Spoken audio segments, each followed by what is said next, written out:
Allora, signori, buonasera e bentornati al corso di Storia dell'Arte Veneta, che anche quest'anno si riapre. Non so a che numero siamo arrivati, ma comunque oltre il centinaio. E credo che in questo momento, non so se dico una banalità, sembra veramente che abbia anche un valore terapeutico questi incontri che si fanno, perché finalmente possiamo assistere a dei brani di cultura che ci vengono offerti dai nostri gentili ospiti senza l'assillo della cronaca politica internazionale che ci assale veramente in questo periodo in maniera così violenta. E quindi penso che sia veramente un momento che ci permette di rilassarci, di godere della cultura della nostra città, delle persone che a titolo assolutamente volontario, lo voglio qui una volta di più precisare, si offrono per mantenere queste iniziative. Voi vi ricordate che queste iniziative sono comunque sostenute dall'Ateneo Veneto che ci ospita, la cui presidente Antonella Magaraggia mi ha incaricato di salutarvi, di portarvi il saluto, e anche dagli amici dei musei. In questo momento gli amici dei musei, presidente e board, sono in Albania a farci una bella gita in Albania e chissà che cosa ci potranno portare. Abbiamo comunque con noi Daniela Manzoni, vicepresidente, che ci porta comunque il saluto degli amici dei musei. Dall'altro anno, novità, non ci sono più un direttore, ma ci sono due direttori, direttrici, come mi pare essere chiamato, che si sono impegnati appunto per portare avanti l'organizzazione di questo corso e nel caso loro anche il fatto di partecipare direttamente al corso portando la loro sapienza. Abbiamo avuto l'altro anno Michela Gazzi che ci ha intrattenuto, ci ha spiegato tante cose sulla scultura medievale veneziana, perché il centro di questo corso è la scultura, e quest'anno invece abbiamo l'altra direttrice, Martina Frank, che invece affronta un argomento, secondo me, veramente molto interessante, ma di cui vi parlerà lei. Michela Gazzi, appunto, ci ha indirizzato, ci ha portato sulla strada di intercettare questi segni della cultura scultoria medievale, trovandoli anche in pezzi di riuso, in piccole cornici, interpretando i segni di questa epoca antica, una rosetta piuttosto che una palmetta, piuttosto che altri di questi simboli che venivano comunque ripetuti con una diffusione tra l'altro di carattere proprio internazionale. Si potevano trovare qua a Venezia, ma si potevano trovare anche in giro per mezza Europa. E l'ultima lezione che c'è stata l'altro anno aveva come titolo La scultura medievale fuori dalle chiese. Quest'anno riprendiamo il corso facendo un salto in avanti di 3-4 secoli, arriviamo al 500 e poi ci inoltriamo nel 600 e nel barocco, dove rimangono ancora le chiese le protagoniste di questa storia della scultura, per aver ospitato non tanto e solo all'interno sculture di personaggi famosi, come succede in tutta Italia e in tutta Europa, che se ne trovano di questo genere, ma quanto con un fenomeno assolutamente tipico veneziano, che è quello invece di evidenziare al di fuori e nelle facciate tutta una serie di personaggi che hanno contribuito alla storia della Repubblica, non tutti in maniera molto corretta, ma insomma comunque a esaltare delle famiglie che a Venezia volevano apparire. Quindi da una scultura che è una scultura minima che abbiamo trovato all'inizio del Medioevo, arriviamo invece a una scultura che si vuole assolutamente far mostrare, che si vuole assolutamente apparire, che vuole assolutamente dare un segno di meraviglia. A parlarci di questo, e ringrazio, è Martina Frank, la quale viennese, ma da sempre veneziana, insegna a Ca' Foscari, insegna la storia del paesaggio, storia dei giardini e storia dell'architettura, e do la parola a lei proprio per dare uno svolgimento a questo fenomeno delle facciate delle chiese, e adesso do il titolo esatto, la scultura al servizio della celebrazione privata sulle facciate delle chiese, che noi abbiamo sotto occhio tutti i giorni, ma che magari passando davanti non abbiamo tutti quanti gli strumenti o il tempo per poter individuare personaggi, le loro storie e il motivo per cui alla fine a Venezia c'è questa evoluzione veramente tipica. Io vi ricordo che il corso di storia dell'arte di quest'anno ha 4 incontri. Tradizionalmente ci incontriamo il mercoledì e quindi la prossima lezione sarà il 6 di novembre, il 13 di novembre e il 20 di novembre. Credo che qui il mio compito finisca e passo la parola a Martina, che ringrazio.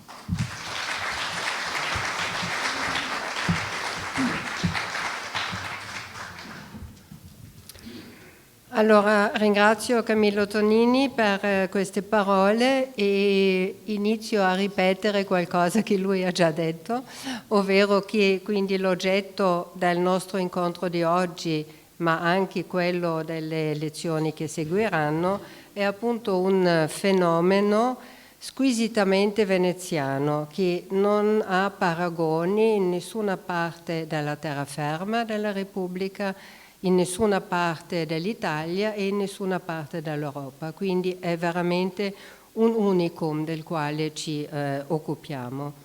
E questo unicum consiste proprio nell'utilizzare le facciate di chiese, quindi di edifici di culto, come supporti per la collocazione di monumenti celebrativi di carattere squisitamente profano e privato. Quindi si tratta di un fenomeno che inizia a svilupparsi nel 400 e che troverà poi la sua massima espressione nella seconda metà del 600, quindi in quel periodo che comunemente chiamiamo il barocco. Vorrei cominciare un po' con la fine del nostro percorso, cioè con il culmine che questo sviluppo raggiungerà verso la fine del 600. Lo farò in modo molto breve perché una lezione sarà dedicata proprio a questo caso, alla Terra Monica De Vincenti. Quindi il culmine di questo fenomeno è rappresentato dalla facciata di Santa Maria del Giglio, voluta da Antonio Barbaro nel 1678. Infatti nel suo testamento di quell'anno Antonio scrive che dispone un lascito per la costruzione della facciata e vuole essere raffigurato su questa facciata con abito generalizio e tutto armato e soprattutto con il barettin in testa, con baston e spada. Vale a dire, lui vuole essere raffigurato come capitano generale da Mar. La statua che poi sarà realizzata è di Juste Le Cour. Quindi questa statua, che lui auspica che sia realizzata e che sarà effettivamente realizzata, occupa il centro della facciata sopra il portale d'ingresso e lo vedete in questa immagine.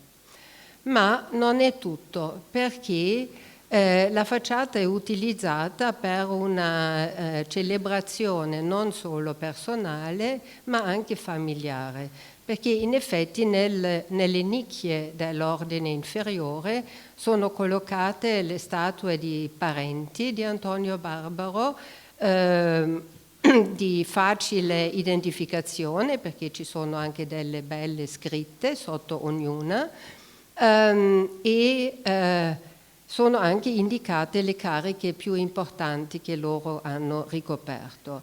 Quindi avete qui rapidamente l'elenco, quindi del fratello che era senatore, di uno zio che era savio agli ordini, di un altro fratello Francesco che era tipo ambasciatore, inviato della Repubblica, e il padre Carlo, anche lui savio agli ordini. Inoltre, sui basamenti, quindi in ripetizione rispetto a questo cerchio giallo che vedete, sui basamenti delle colonne binate sono raffigurate i rilievi, le piante di tutte le città nelle quali ha prestato servizio Antonio Barbaro, e vedete qui l'elenco. Quindi sono città dello Stato d'Amar, dello Stato da terra come Padova, ma anche l'estero come Roma. Sui basamenti invece del secondo ordine sono raffigurate scene di battaglie navali, che quindi chiaramente si riferiscono alla figura centrale di Antonio Barbaro come capitano generale d'Amar, vale a dire ammiraglio, comandante supremo della flotta.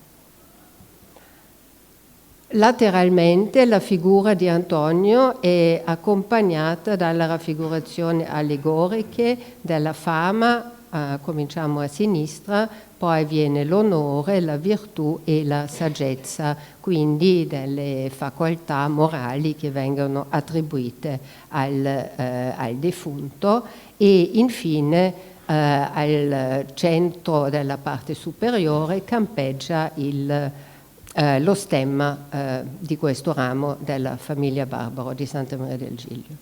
Quindi si tratta di una facciata che in nessuno dei suoi elementi iconografici rinvia alla funzione dell'edificio come un edificio di culto, come una chiesa. Non compare nessun santo, non compare la Vergine Maria alla quale è dedicato l'edificio, non compare un angelo, non compare assolutamente nulla, soltanto elementi destinati alla celebrazione di Antonio Barbaro e della sua famiglia. E questo è appunto il culmine di un sviluppo che, come vedremo adesso man mano che andiamo avanti, ha il suo inizio nel 400. Prima di iniziare quindi questo percorso, vi faccio vedere, mi scuso, una serie abbastanza banale di monumenti vari che ci serve per sottolineare anche la differenza delle facciate rispetto a monumenti collocati all'interno delle chiese. Detto questo, è però importante sottolineare come è vero, come diceva Camillo Tonini, che in tutte le realtà si trovano dei monumenti dislocati nelle chiese, però anche in questo caso la densità che si verifica a Venezia è davvero molto molto notevole e pronunciata. Quindi c'è una sorta di corsa a lasciare queste tracce in pietra delle azioni di determinati personaggi o famiglie. Quindi molto rapidamente, alcuni esempi di monumenti sepolcrali dogali che, come sapete tutti, hanno una particolare densità nella chiesa dei Santi Giovanni e Paolo, ma è giusto sottolineare che non è affatto l'unico edificio veneziano che ospita tombe dei dogi, sono dislocati un po' dappertutto. Avete qui alcuni esempi trecenteschi e possiamo andare, scusate, è andato troppo in fretta, possiamo andare cronologicamente. Qui esempi tra 4 e 500 e si nota, no, a prima vista che col passare del tempo aumenta il carattere architettonico delle strutture, che diventano più grandi, più monumentali, più ricchi di apparato scultoreo e che architettonicamente si ispirano genericamente alla forma dell'arco di trionfo. Importante è anche questo lento passaggio o l'alternanza che dura per un lungo periodo tra la raffigurazione del defunto in forma distesa sul sarcofago e poi quella invece in piedi sul sarcofago come un'allusione, no, al superamento della morte e alla risurrezione. Come vi dicevo, appunto, se in Santi Giovanni e Paolo la densità di questi monumenti è particolarmente alta, la troviamo anche in altre chiese e vi faccio vedere qui 2 esempi. A sinistra il monumento per Pasquale Cicogna, oggi nella chiesa dei Gesuiti, ma originariamente collocato nell'edificio che preesisteva, che era la chiesa dei Crociferi di Gerolamo Campagna, e a destra il ben noto monumento al doge Giovanni Pesaro nella Basilica dei Frari. Inoltre un tassello importante che si collega in qualche modo al tema delle facciate è la predilezione di usare le controfacciate delle chiese, quindi la parete dell'ingresso, per la collocazione di monumenti particolarmente monumentali, e anche qui 2 esempi. A sinistra ancora della chiesa dei Gesuiti, già Crociferi, il monumento a diversi membri della famiglia D'Alezze, concepito da Jacopo Sansovino e con apparato scultoreo di Alessandro Vittoria, oppure a destra quello di Alvise Mocenigo, sempre in Santi Giovanni e Paolo, di Gerolamo Grappiglia e Francesco Contin. Sì, quindi questa volontà di ricoprire completamente la parete d'ingresso della chiesa con elementi di celebrazione privata è un fenomeno già ben consolidato, almeno attorno alla metà del Cinquecento. Un altro argomento importante per il nostro seguito è quello di individuare le tipologie sociali che sono coinvolti in questo fenomeno. Quindi abbiamo visto moltissimi monumenti dedicati a dogi, ma ci sono altre categorie privilegiate, come per esempio i capitani generali da mar o condottieri, quindi persone che hanno occupato proprio questa stessa funzione con la quale si fa rappresentare poi Antonio Barbaro sulla facciata di Santa Maria del Giglio. Quindi questi capitani generali da mar erano personaggi molto importanti, perché si tratta di una carica che non appartiene alle cariche stabili, diciamo, nell'apparato dello Stato, ma erano cariche che venivano assegnate e ricoperte soltanto in periodi di guerra. Sì, quindi questo comandante supremo della flotta esisteva soltanto in determinati momenti storici particolarmente delicati e cruciali.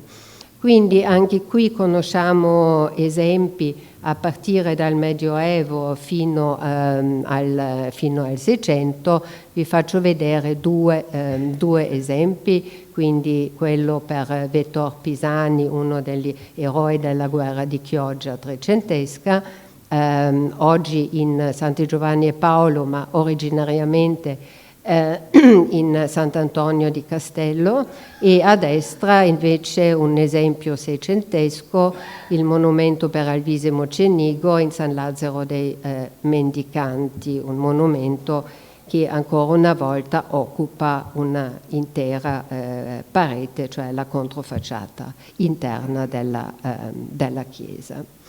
Allora, quello che adesso è molto importante sottolineare è che tutti questi monumenti che abbiamo visto finora, pur trattandosi di dogi e di capitani generali da mar, quindi di figure che idealmente stanno in cima alla gerarchia dell'apparato veneziano, sono sempre rigorosamente monumenti che sono stati voluti, finanziati, costruiti dalle famiglie di appartenenza del defunto. Sì, in nessun caso si tratta di un monumento voluto né tantomeno finanziato dallo Stato, sì, dal pubblico, ma si tratta di imprese rigorosamente private, dove quindi esistevano degli accordi che i committenti prendano con la Chiesa o con l'ordine conventuale o monastico per ricevere, in cambio ovviamente di un'elargizione finanziaria, il diritto di collocare il monumento. Questo perché è importante? Perché è in opposizione a un'ulteriore tipologia di monumenti, che sono i monumenti ai condottieri. I monumenti a condottieri, anche qui avete una scelta tra 5 e 600, sempre di Santi Giovanni e Paolo. Questi monumenti sono invece dei monumenti voluti, finanziati dallo Stato, dalla Repubblica. Lo potete anche verificare abbastanza agilmente, perché solitamente compare proprio il leone di San Marco in posizione preeminente, proprio a segnare questo carattere pubblico e non privato dell'opera. Qui si tratta generalmente di monumenti che utilizzano il cavallo come supporto, riagganciandosi quindi a una rinascita di una tradizione antica. Però non sempre si tratta di condottieri, laddove per condottiero intendo quelli che avevano il comando sulle truppe da terra, sì, che quindi facevano in qualche modo la controparte rispetto all'ammiraglio veneziano, e questi condottieri, che quindi erano rigorosamente attivi in terraferma e mai sul mare, erano rigorosamente stranieri, sì? Non erano mai veneziani, non erano mai né patrizi né altro tipo di veneziano, ma erano sempre dei foresti. Accanto quindi a questa carica suprema del condottiero, altri stranieri sono stati attivi, no? al servizio di Venezia, e anche a loro lo Stato poi dedica delle memorie in pietra che ricordano queste loro azioni. Due esempi seicenteschi, a sinistra quello a Orazio Farnese, che è morto in battaglia, legato alla famosa battaglia dei Dardanelli del 1656, nella chiesa dei Gesuiti, quindi sempre già crociferi, e a destra invece Almerico d'Este, morto lui di malattia ma durante una campagna militare, morto nel 1660, e il suo monumento è collocato nella Basilica dei Frari. Entrambi i monumenti hanno sculture concepite probabilmente da Auguste Lecourt e una struttura architettonica progettata da Baldassare Longhena. Notate in questo caso che si tratta di due monumenti che sono praticamente identici. Sì? È un unico modulo che è stato utilizzato per celebrare due di questi eroi stranieri. Entrambi sono morti giovanissimi, avevano 20 anni, sì? E si capisce anche un po' dalla scultura che vedete messa in evidenza a destra. Questo periodo, quindi, che vede la realizzazione di questi due monumenti, coincide, no, con un momento molto particolare, molto difficile della Repubblica, che ci interesserà ancora in seguito, che è la guerra di Candia, no, scoppiata nel 1645 e che terminerà con una catastrofe nel 1669, cioè il momento quando Venezia perderà definitivamente Creta e in particolare la città di Candia, quindi l'attuale Eraclion, dopo uno degli assedi più lunghi della storia, che durava più di 20 anni. Un ultimo piccolo inciso prima di iniziare davvero con il nostro tema centrale è proprio un rapidissimo rinvio a un monumento che quello sì che tutti notano, perché è fatto proprio per essere notato, è il monumento a Bartolomeo Colleoni, collocato in campo Santa Maria dei Santi Giovanni e Paolo, e nella didascalia potete leggere quel che racconta Giorgio Vasari a proposito, dove Vasari appunto dice che sono stati i veneziani a voler onorare Bartolomeo Colleoni, anche lui condottiero al servizio della Repubblica, per appunto i servizi che ha reso a favore della Repubblica. In realtà le cose non sono esattamente così, perché è stato lo stesso Bartolomeo Colleoni ad aver dettato le condizioni, ovvero lui ha detto: io vi lascio un'immensa ricchezza, sia in denaro che in proprietà immobiliare, e in cambio voglio che sia fatto un monumento in mio onore. E lui inizialmente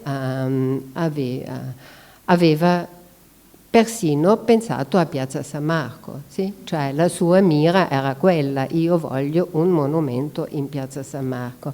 Allora lì, anche se Venezia era, come spesso, in una grave crisi economica, San Marco rimane off limits, questo non esiste.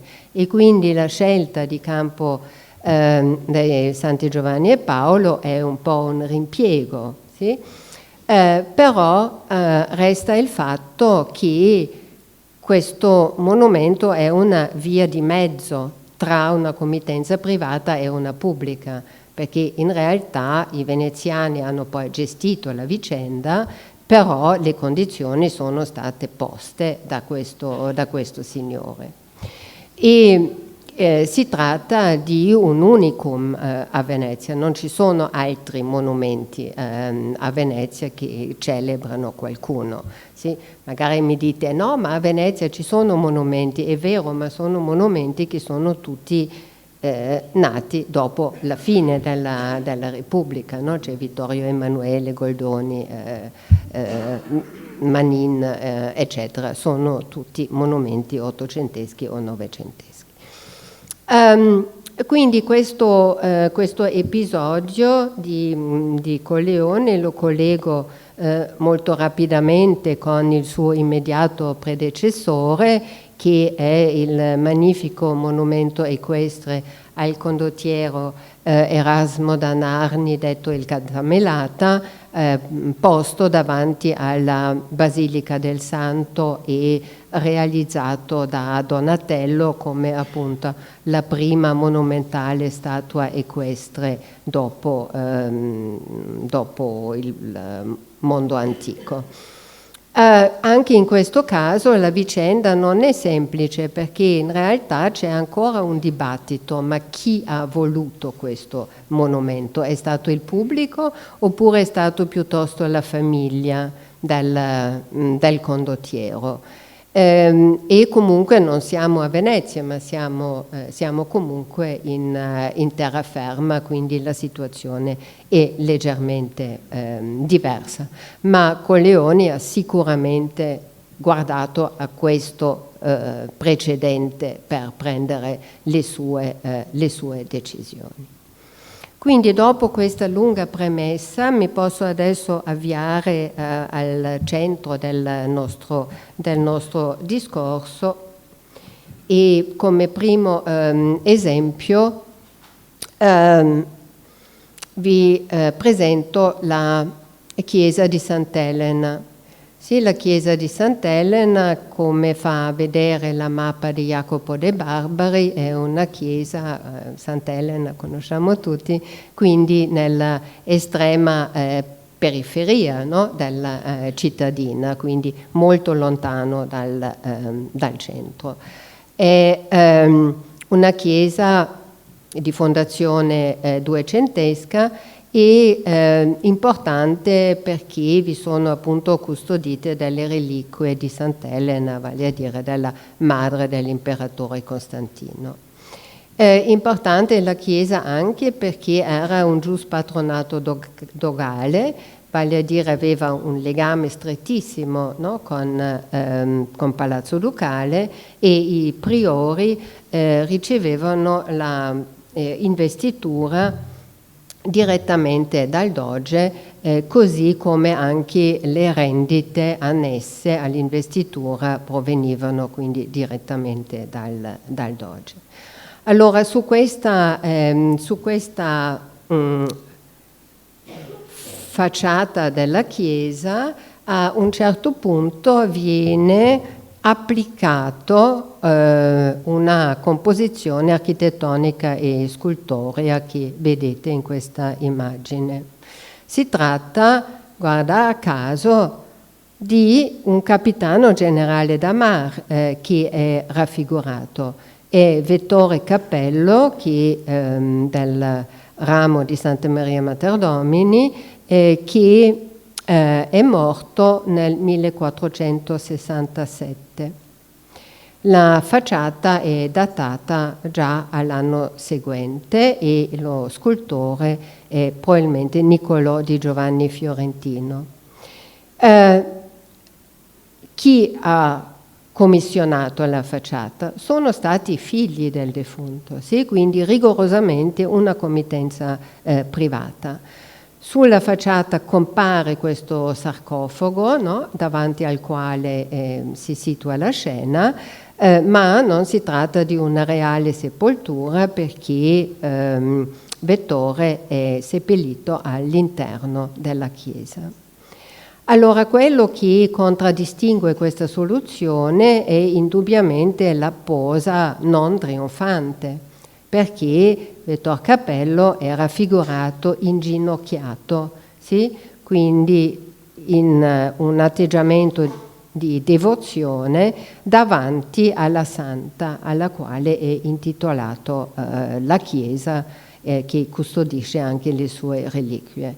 Sì, quindi non la posa trionfante del capitano generale Damar come l'abbiamo visto nei monumenti precedenti, ma qui appunto un atteggiamento di devozione.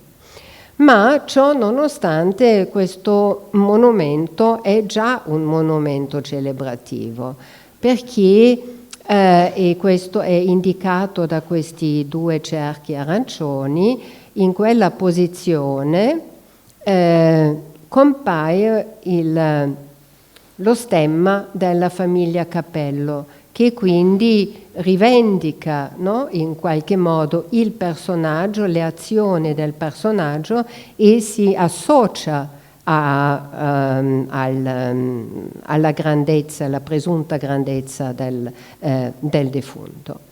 Però appunto questo modo di raffigurazione inginocchiato è qualcosa che a Venezia si è visto già in precedenza, anche se in un altro luogo, in un altro contesto, ma mi riferisco alla Porta della Carta di Palazzo Ducale, alla quale sarà dedicata un'altra lezione che terrà Elena Cera, che è grande specialista di Bartolomeo Bon, che è quello che ha realizzato il tutto. Sì, quindi vedete a destra che anche lì compare la figura quindi del doge, che non è un doge defunto, non si tratta di un monumento funebre, sì? La figura del doge davanti al leone di San Marco.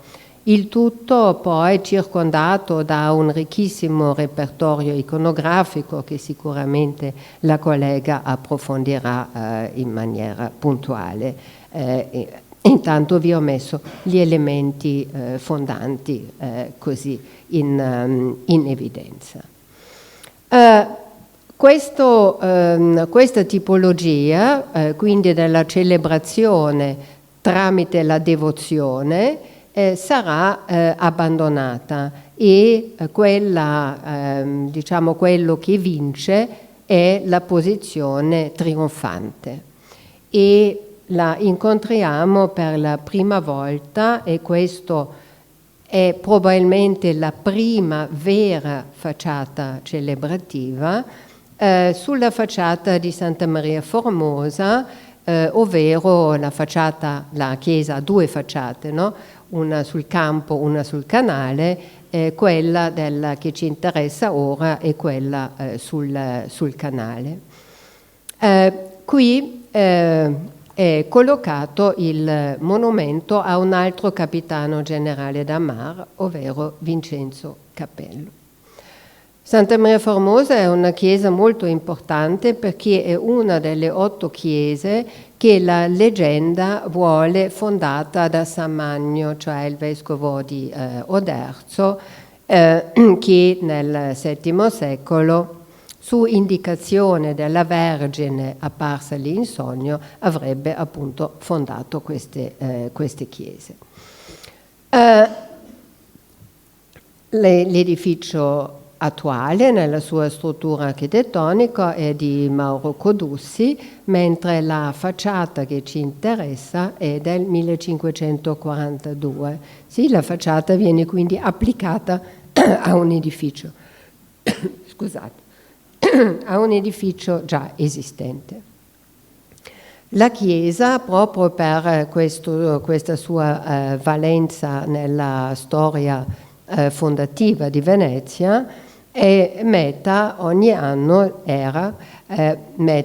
anno di una cosiddetta andata ducale, vale a dire ogni anno il giorno della purificazione della Vergine, che è il 2 febbraio, una processione con il doge arrivava da San Marco alla chiesa dove veniva celebrata la messa. Si tratta quindi di un luogo che ha un ruolo molto importante nel cerimoniale di Stato e questo è indubbiamente una componente molto importante della quale bisogna tenere conto quando si ragionano sulle motivazioni dei committenti. Eccola qui quindi in particolare a sinistra la statua di Vincenzo Cappello realizzata negli anni 60 da Domenico da Salò. E quindi il capitano generale Damà rappresentato in atteggiamento trionfante con la sua armatura e il bastone di comando sopra un sarcofago e nella zona inferiore delle scene di battaglie navali, così come le rincontreremo molto tempo più tardi anche a Santa Maria del Giglio. Nel concepire questa scultura, vi ricordo che era morto da anni ormai Vincenzo Cappello, nel confezionare questa scultura probabilmente è stato utilizzato questo ritratto di Vincenzo Cappello realizzato da Tiziano negli anni 50 e che a sua volta è già un ritratto postumo. Sì?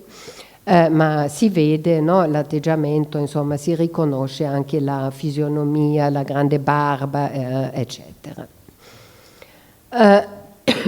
Quindi probabilmente la facciata della chiesa di Santa Maria Formosa sul canale è effettivamente la prima facciata che possiamo definire effettivamente una facciata celebrativa. Già qui sulla facciata, sull'intera facciata, non compare nessun simbolo che si lega alla religione, alla funzione quindi dell'edificio, ma compaio anche in questo caso in cima lo stemma della famiglia. Per il resto assenza di qualsiasi elemento supplementare.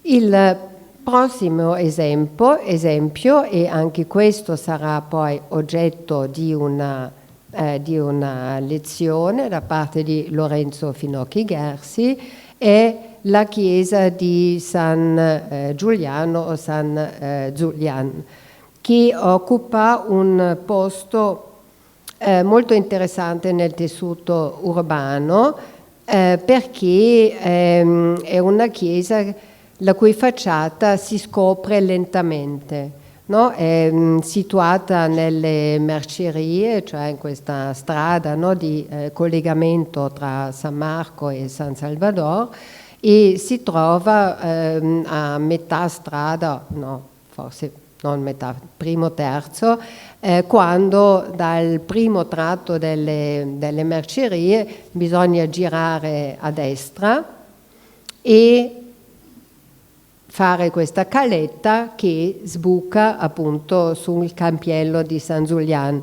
Quindi questa foto è presa proprio quando si è in questa calle e si percepisce per la prima volta una parte della chiesa, ma vedete si percepisce un ritaglio, no? È esattamente soltanto la parte centrale dell'edificio. Qui si tratta di una facciata che è voluta da un personaggio veramente straordinario che è Tommaso Rangone, che è originario da Ravenna, è un medico, ha studiato a Bologna, poi è stato attivo a Padova, sempre allo studio di Padova, ed è un personaggio. È sicuramente un intellettuale, ma con una vena anche, o una tendenza, diciamo, ad essere un po' ciarlatano. Sì, perché lui, per esempio, si vantava di aver trovato un rimedio contro la sifilide e che vendeva a caro prezzo, con ovviamente zero risultato. E però detto questo È effettivamente un uomo di un calibro notevole anche intellettualmente, parlava tante lingue sia moderne che antiche, ha fondato a Padova un collegio per studenti poveri ma dotati, quindi è un personaggio veramente notevole. Era stato guardian grando di diverse scuole grandi veneziane, quelle di San Marco, quella di San Teodoro, ed è molto attivo come committente ed è però anche un uomo vanitoso, e suppongo che Lorenzo Finocchi Gersi vi racconterà molto di più su di lui. Lui, per esempio, in questo contesto della volontà di autocelebrarsi si situa anche il fatto che conosciamo tantissimi busti suoi, anche qui ce n'è uno, e che lui si è fatto coniare tantissime medaglie con il suo ritratto. Sì? Quindi non è qualcuno che lo vuole ricordare o celebrare, ma è lui stesso che fa tutto questo. E quindi anche nelle sue ambizioni il punto di partenza è San Marco, perché lui, il primo edificio al quale aveva puntato, cos'era? Era la chiesa di San Gemignano, cioè quella chiesa che oggi non esiste più, no? Che si trovava esattamente di fronte a San Marco, là dove oggi c'è la cosiddetta alia napoleonica, quindi l'ingresso al Museo Correr. Quindi lui quella la voleva, però lì c'è stato effettivamente un intervento dello Stato, come nel caso di Colleoni prima, no. E quindi la scelta di San Zulian è un ripiego. Notato anche che siamo di nuovo, come già a Santa Maria Formoso, nel contesto di una chiesa parrocchiale. Questo è sicuramente importante per le scelte, perché le parrocchie a Venezia avevano un grandissimo grado di autonomia, sì?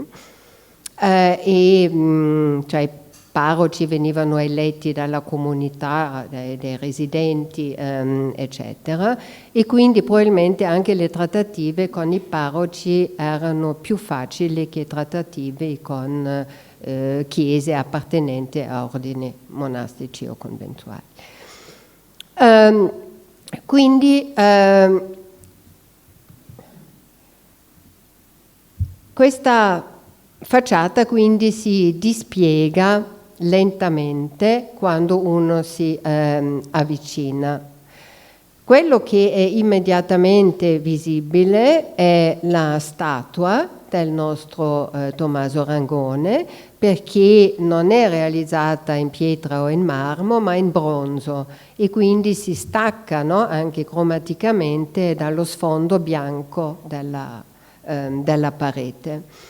E si vedono anche immediatamente i contenuti di questa iscrizione sopra, questo è questo simil cerchio ovale superiore, il grande, dove in grandissime lettere, veramente sono grandi così uno le può leggere, sì?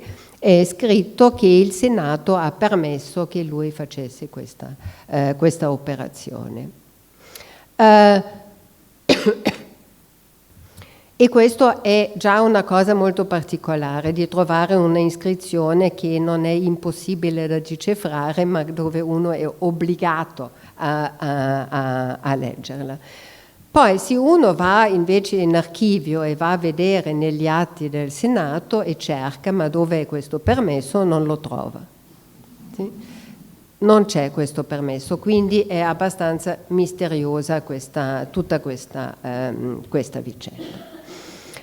Interessanti sono anche le iscrizioni o le datazioni, i rinvii che compaiono accanto all'arco che contiene la sua statua.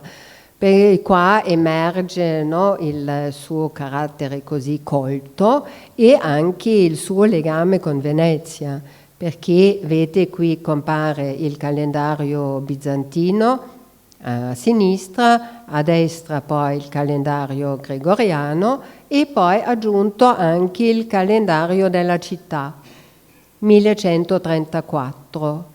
Come si arriva a questo 1134? Si arriva considerando la mitica data di fondazione di Venezia, no, quella che abbiamo celebrato poco tempo fa, nell'anno 421. Quindi basta sommare e si arriva all'anno 1500 erotti. Sì, quindi San Zulian, ma ne sentirete parlare in modo molto più esteso da Lorenzo, è un esempio molto particolare perché non abbiamo a che fare con un patrizio e abbiamo a che fare con un personaggio che è ancora in vita mentre succede tutto questo. Sì, quindi una celebrazione di carattere molto molto particolare. E così arriviamo al 600, dove la Chiesa che segna, diciamo, un inizio di una nuova fase è la chiesa di Santa Giustina.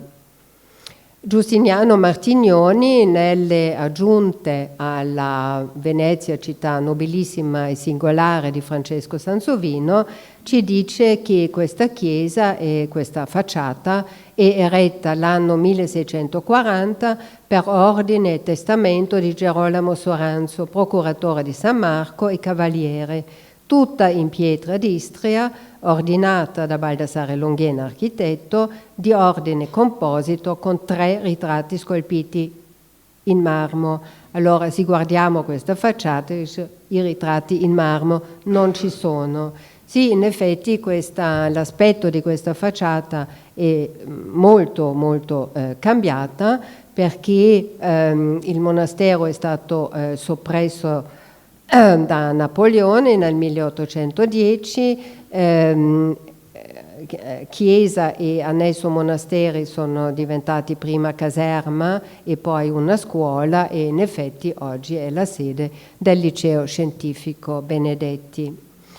Quindi la facciata attuale è il risultato di questi cambiamenti d'uso che l'edificio ha subito.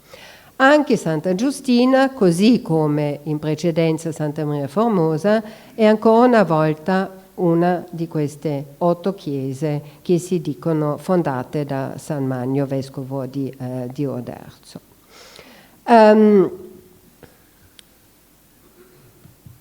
Per avere un'idea come la facciata si presentava originariamente, vengono in soccorso alcune incisioni. Vi faccio vedere quella di Domenico Lovisa, che in effetti spiegano sia come era la forma architettonica originariamente, ma anche come era composto il programma iconografico. Così abbiamo, vedete, in cima la statua di Santa Giustina, alla quale è dedicato l'edificio, al di sotto lo stemma dei Soranzo, quindi della famiglia committente, e lungo il fastigio statue delle 4 virtù cardinali. I nostri 3 busti, già ricordati da Martignoni, compaiono lì dove ci sono i cerchi colorati. Al centro, quindi, il busto di Giovanni Soranzo, che era ambasciatore e procuratore di San Marco, morto all'inizio del 600.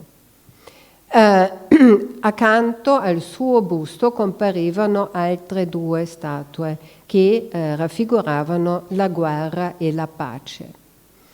E i 2 busti esterni raffiguravano quindi Gerolamo, quello che ha con il suo testamento posto le condizioni per la costruzione della facciata, e Francesco, anche lui deceduto già all'inizio del secolo. Allora, questo episodio di Santa Giustina è molto significativo perché, per esempio, noi possiamo constatare che la chiesa di Santa Giustina è lontanissimo dal palazzo dove risiedeva la famiglia. Sì? Si tratta dei Soranzo di Riumarin, quindi loro abitavano lì dove attualmente è la sede della soprintendenza. E sempre nella mappa del De Barbari vedete la distanza, sì? Quindi non c'è nessuna volontà di legare il palazzo, che è celebrazione non residenziale, a una celebrazione anche in chiesa. Ma sappiamo che esistevano già dei legami tra i Soranzo e Santa Giustina, perché a più riprese membri della famiglia avevano agito come procuratori, quindi come rappresentanti delle monache. E già nel 1626 un altro fratello di Gerolamo, del nostro testatario, aveva auspicato nel proprio testamento che sia eretto una sepoltura a Santa Giustina. Quindi tutto questo va bene, ma la cosa più importante è invece proprio legato a Santa Giustina e al legame di Santa Giustina con i Soranzo. Perché vedete qui una osella dogale di Alvise Mocenigo coniata proprio per onorare Santa Giustina, perché Santa Giustina si lega a un episodio molto importante della storia veneziana, ovvero la battaglia di Lepanto. Perché la battaglia di Lepanto, no, del 1571 è stata vinta il 7 ottobre, che è il giorno della festa di Santa Giustina. E quindi che cosa significa questo? Significa che lo Stato ogni anno, per ricordare questa vittoria, organizza una processione, un'andata ducale che porta da San Marco a Santa Giustina. Sì, quindi come nel caso di Santa Maria Formosa, la Chiesa ha un ruolo pubblico molto importante, quindi è inserita nel cerimoniale di Stato. Che cosa c'entrano i Soranzo? C'entrano perché il nostro protagonista della facciata, cioè quello che è seduto al centro, Giovanni, era un abile politico e non era un militare, sì, ma era un politico che aveva avuto un ruolo molto importante nella formazione della Lega Santa, cioè di questa coalizione, no, di diverse potenze europee contro i turchi. Quindi questo è il legame, sì? Questo è il legame. Quindi i Soranzo sono molto furbi perché loro fanno questa facciata e ogni anno, almeno una volta all'anno, tutto l'apparato dello Stato arriva a celebrare Santa Giustina, ma assieme anche i Soranzo che sono lì proprio sopra il portale. Inoltre volevo anche aggiungere un'altra cosa che mi sembra abbastanza importante così per illuminare un po' i meccanismi di queste disposizioni testamentarie. Perché il nostro Gerolamo Soranzo, quello che fa appunto testamento nel 1635, che cosa dice? Lui dice, credo che dovrei avere la citazione, vediamo. Lui dice che quindi lui, per onore della casa sia fatto un deposito sopra la facciata della chiesa di Santa Giustina, donando alle madri dei soldi per il sito e 100 ducati in più, eccetera. Voglio che in questo deposito siano poste le statue di marmo fino del signor procuratore mio padre, di signor Cavalier Francesco mio fratello e mia, e siano spesi in questo deposito ducati 10.000, sì? Quindi i soldi.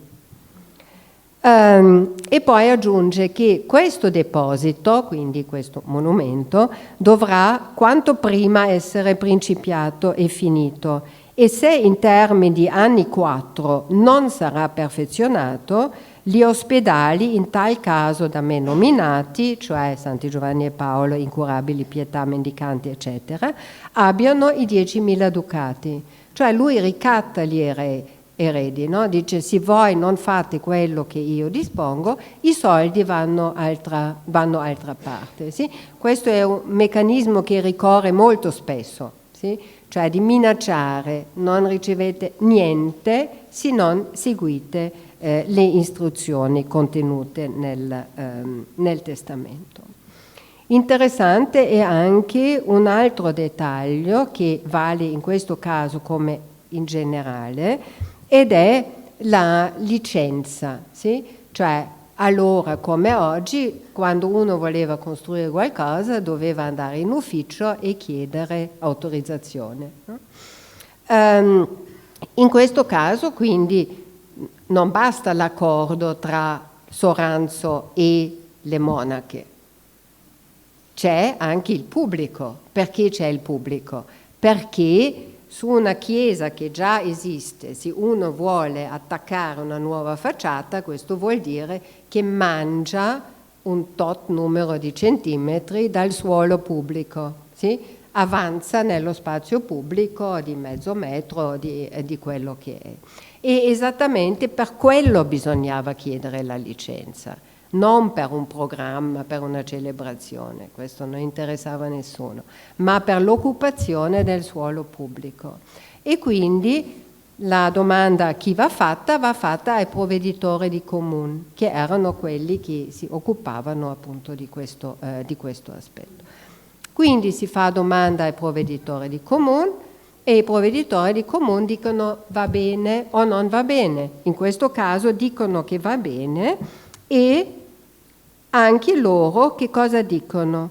Dicono che la nuova facciata riuscirà di gran ornamento a quella chiesa dedicata a una santa protettrice di questa Repubblica.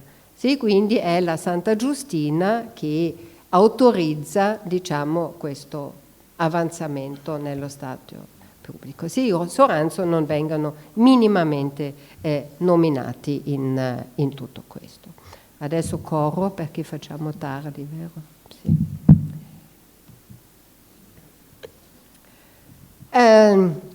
Torniamo a Santa Maria Formosa, perché a Santa Maria Formosa anche la seconda facciata è investita dal nostro fenomeno. In più tappe.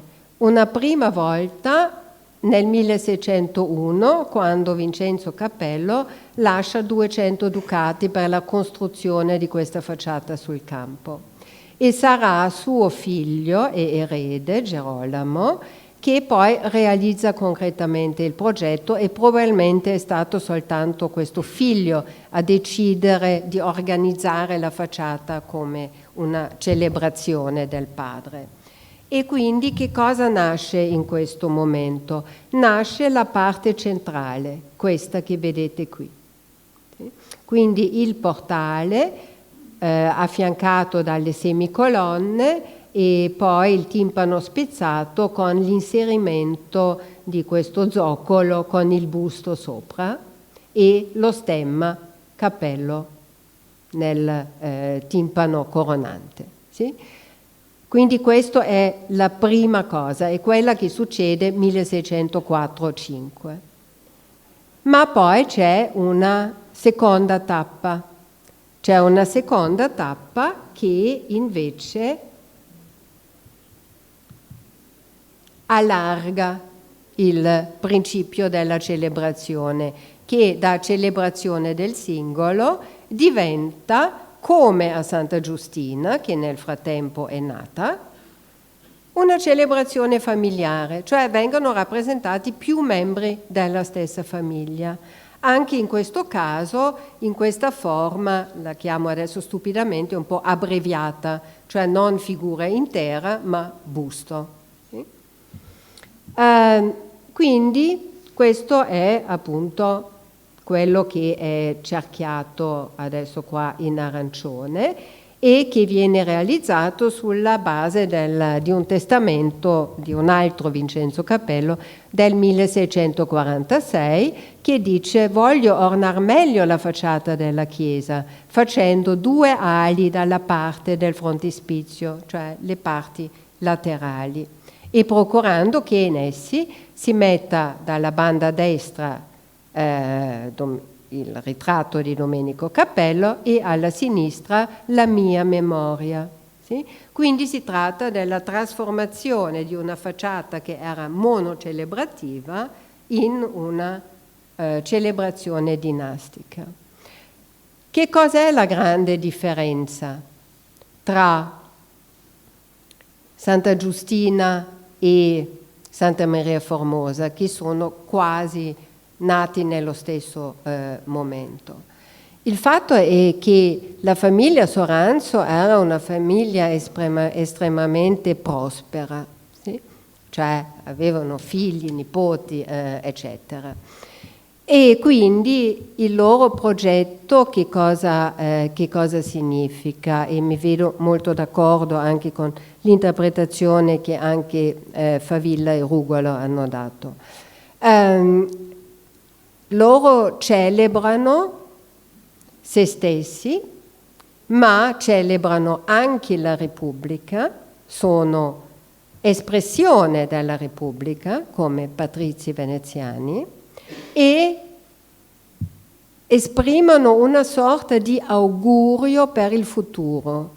È quasi come dire una dimostrazione che anche le generazioni future dei Soranzo saranno al servizio di Venezia, faranno aumentare la grandezza e il prestigio di Venezia, inserendosi in questa tradizione della famiglia.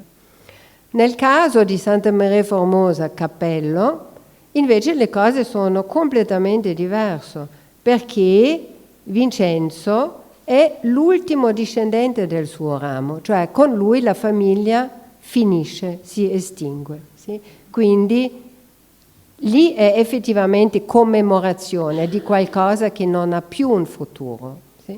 Sono 2 aspetti che in tutti questi esempi hanno un ruolo molto, molto importante. E poi vi faccio vedere un ultimo esempio, prima che un po' il cerchio riconduce a Santa Maria del Giglio, che è la facciata della chiesa di San Moisè, dove viene celebrata la famiglia Fini. Anche questo è un caso del tutto particolare. Siamo di nuovo nel contesto di una chiesa parrocchiale che viene ricostruita a partire dal 1944 e che sarà compiuta soltanto nel 1972, e nel frattempo si lavora anche alla facciata alla fine degli anni 60. L'architetto qui è Alessandro Tremignon, il committente Gerolamo Fini. Alla base dell'operazione sta ancora una volta un testamento di Vincenzo Fini che lascia i mezzi finanziari per la costruzione e sono ben 30.000 ducati, sì, quindi una cifra davvero notevole. E qui vedete alcuni particolari. Al centro Vincenzo Fini, che era avvocato e procuratore di San Marco, deceduto appunto nel 60, era lui che aveva i soldi e che ha lasciato i soldi, e a destra il fratello che esegue poi materialmente il progetto e poi un'ulteriore generazione a sinistra. Sì? Quindi anche qui la celebrazione è dinastica, ma con una grande concentrazione sulla figura centrale, su Vincenzo Fini, e avete qui alcuni elementi di questo complicatissimo e ricchissimo programma iconografico che ricopre la facciata con una sorta di horror vacui, no? Non viene lasciato assolutamente niente come spazio vuoto. Quindi che cosa è la cosa particolare di questa situazione? Che la famiglia Fini è una famiglia di nuova aggregazione al patriziato. I Fini sono una famiglia originaria da Cipro che viene a Venezia dopo la perdita di Cipro, quindi verso la fine del Cinquecento. È una famiglia piuttosto povera. Sì? È una famiglia che per le prime generazioni a Venezia non è agiata e invece diventa una famiglia ricchissima grazie a questo Vincenzo Fini, che era un straordinario giurista e che fa i soldi con la sua professione e fa talmente tanti soldi che può approfittare di questa opportunità che è offerta a partire dal 1646, ovvero la possibilità di acquistare il titolo di patrizio veneziano.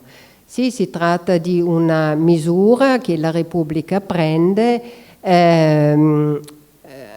all'inizio della guerra di Candia, che appunto ha svuotato le casse dello Stato, ma anche per affrontare il problema comunque di un calo demografico del patriziato maschile veneziano e anche per un progressivo impoverimento della classe dirigente veneziana.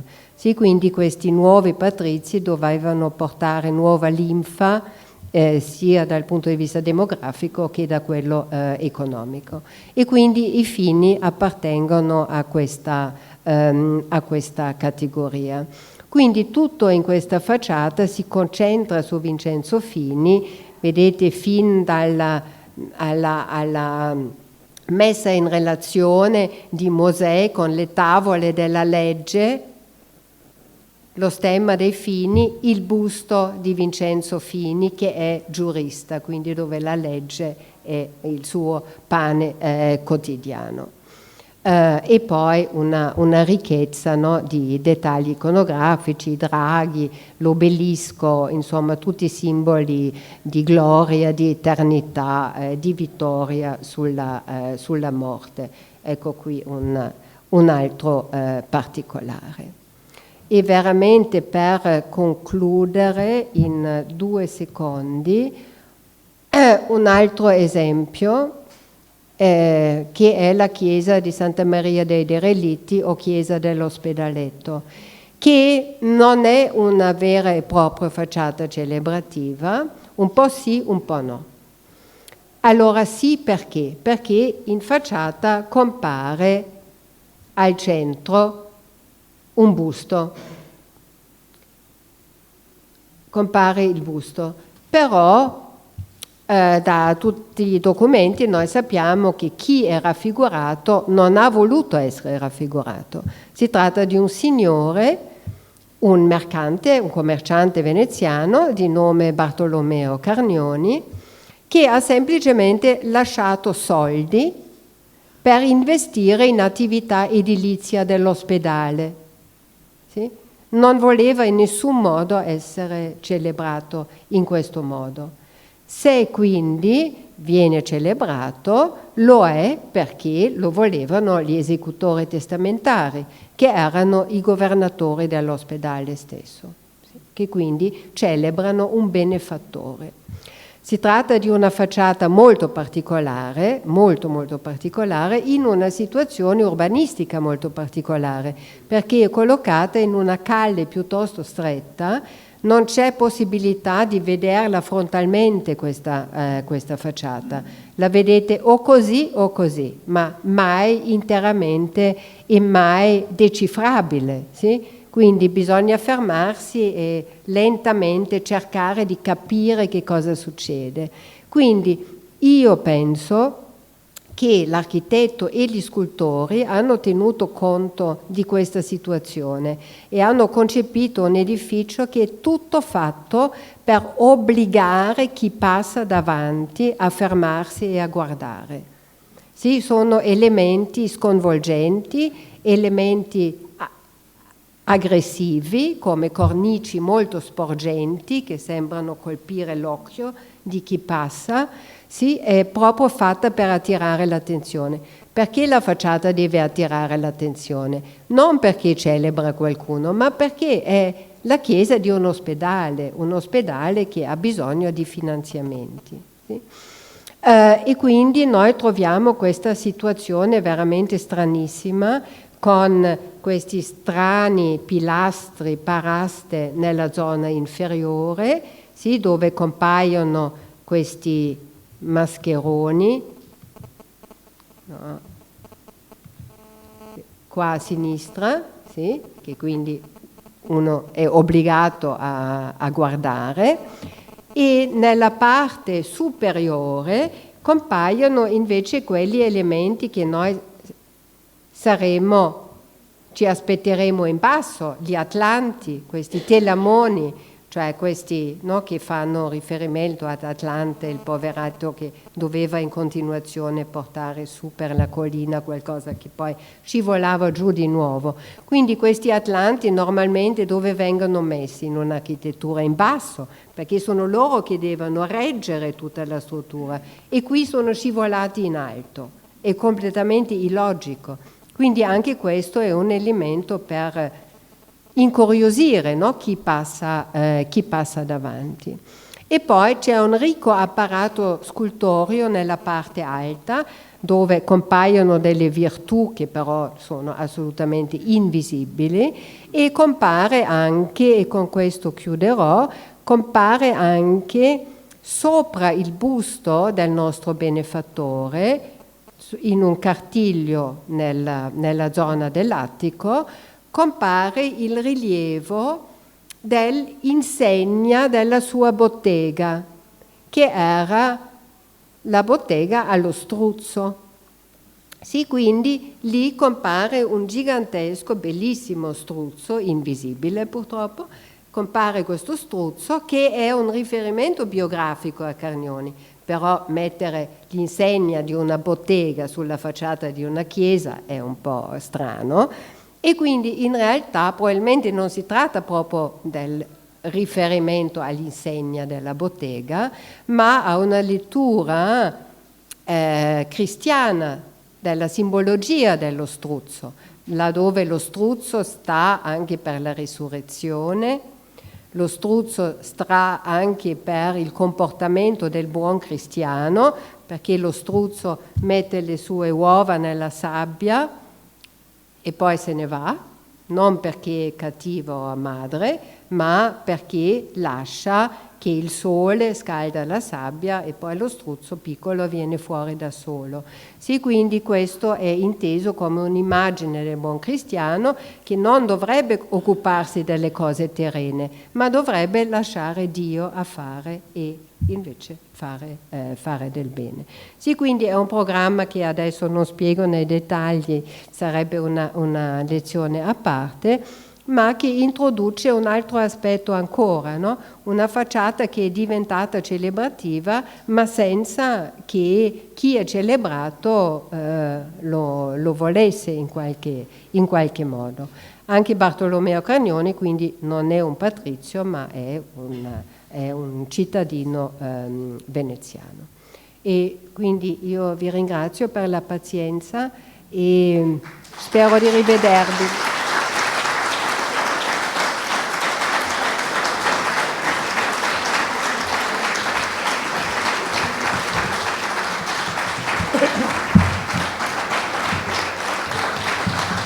Naturalmente Martina siamo noi che ringraziamo te, perché ci hai dato intanto questi strumenti per individuare le tipologie differenti, capitani da mare, piuttosto che giuristi, piuttosto che monumenti pubblici o monumenti privati, le committenze differenti, cioè tutta questa diversità che c'è in questi monumenti che noi troviamo, questa ricchezza di monumenti che noi troviamo.